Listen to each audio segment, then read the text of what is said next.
Alô, muito boa noite, beleza? Então, você está sendo enganado. Mas, Michael, como assim? Sexta-feira, como assim? Meu amigo, deixa eu te falar um negócio. Você conhece uma coisa chamada desinformação? Não, né? Você conhece informação? Só que nem toda informação que chega para você, ela é verídica, adequada, correta, foi verificada. Então existe uma figura chamada desinformação. O que é isso? É quando alguns elementos utilizam de uma informação manipulada, influenciada, repleta de gatilhos mentais que vão fazer você acreditar que uma notícia falsa é verdade. Michael, toda fake news é uma desinformação? Não é mais ou menos assim não. Fake news é mais zona mesmo. É diferente. A desinformação, ela existe desde a época do Guerra Fria, né? Guerra Fria, espionagem. A desinformação hoje em dia nada mais é do que você plantar a sementinha do mal. Sabe qual é o problema disso tudo? O que eu e você a gente tem a ver com isso? O que a gente tem a ver é que muitas vezes a gente é manipulado sem perceber. E aí a gente está no meio de um contexto, discutindo, brigando com alguém próximo e questionando algumas coisas óbvias, simplesmente porque uma desinformação foi plantada. E aí, pasmem vocês, essa semana eu postei algumas coisas aqui nos stories e de vez em quando dá uma olhada lá, porque assim, é aquela história, né? O Instagram é meu, eu boto o que eu quero, né? Mas é que eu boto coisa para te incomodar de vez em quando. Eu boto questões que a mídia mente pra você, eu boto questões que a política tá afetando o seu cotidiano e às vezes você não tá percebendo. E é coisa que a gente pode se mexer.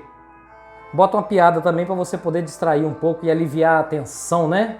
Senão dá síndrome de burnout, aí é ruim. Mas voltando para a questão da desinformação. A grande questão envolvida com a desinformação é quando a gente é influenciado sem perceber que está sendo influenciado. Então o nosso nível de alerta tem que estar muito mais alto para isso. Posso dar um exemplo recente dessa semana? Decreto-Lei 10.531, se não me engano, de 26 de outubro de 2020. É o decreto que fala do SUS, aonde o presidente falou sobre uma possível parceria público-privada.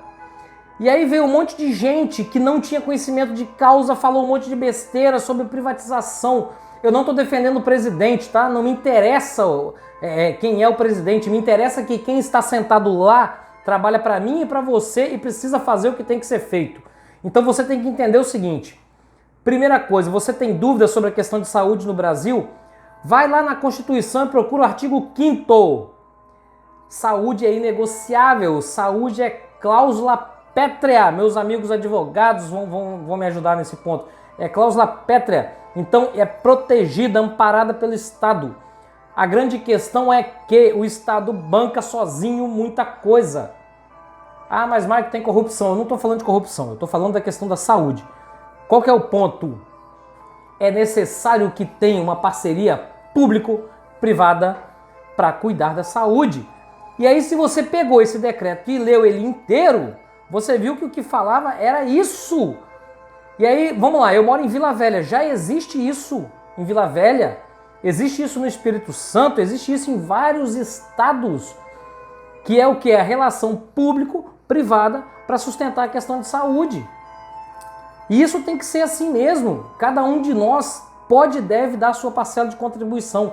Eu não estou falando em arcar com toda a questão, mas estou falando dar a sua parcela de contribuição, na medida da sua possibilidade.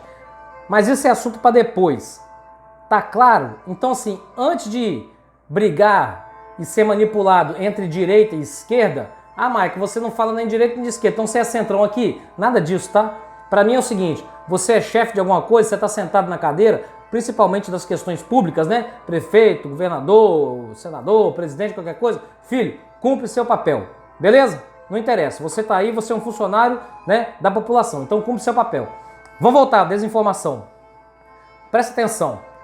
Comece a questionar, você não precisa ficar brigando com todo mundo não, mas comece a questionar qual o interesse de certas pessoas ou certas instituições te passarem ou repassarem algum tipo de informação. Qual que é o interesse nisso? E aí, se você começar a fazer esse tipo de reflexão, é questionar mesmo, mas não é brigar, a pessoa questionar. Não, é você se questionar. Cara, por que que esta pessoa está me falando isso? Vamos começar com o exemplo mais básico de desinformação. Você tem filho? Se você tiver dois, o exemplo funciona melhor.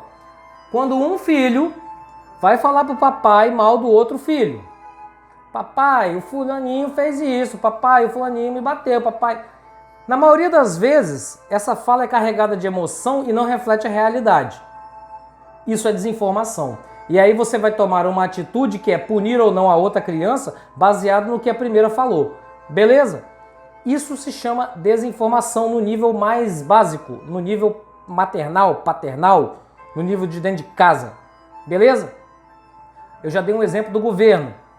E aí, pasmem vocês, isso está presente a todo momento. Quando um colega de trabalho comenta uma coisa do outro, mas assim, ele não traz o nível de detalhe que precisa para você entender a situação. Isso é desinformação. Isso você começa a criar juízo de valor. E às vezes tem uma pessoa que você nem gosta, mas você não conhece. Como que você já não gosta de uma pessoa sem conhecer ela? Entendeu? Então assim, qual que é a mensagem que eu quero trazer hoje? Esteja alerta. Algumas situações são plantadas no nosso dia a dia, no nosso meio, e às vezes a gente não percebe e a gente acaba sendo vítima. Eu vou voltar nessa questão público-privada, política, de saúde. Cara, quantas vezes que você já discutiu com alguém que você gosta, algum parente, algum amigo, por causa de uma questão governamental? E que teoricamente você não ganha nada com isso. Quantas vezes? Sabe por quê? Porque alguém plantou uma desinformação. Alguém botou uma informação incompleta ou falsa, manipulada, para você criar um juízo de valor e debater com outra pessoa, tomar algum tipo de atitude. Entendeu? Então o ponto de hoje é o seguinte: entende o cenário que está te cercando e começa a tomar algumas atitudes. Começa a questionar, ou melhor, a se questionar, e começa a entender melhor essa situação. Começa a se posicionar de uma maneira um pouco mais adequada de acordo com cada situação. Beleza? Forte abraço, fica com Deus, até mais!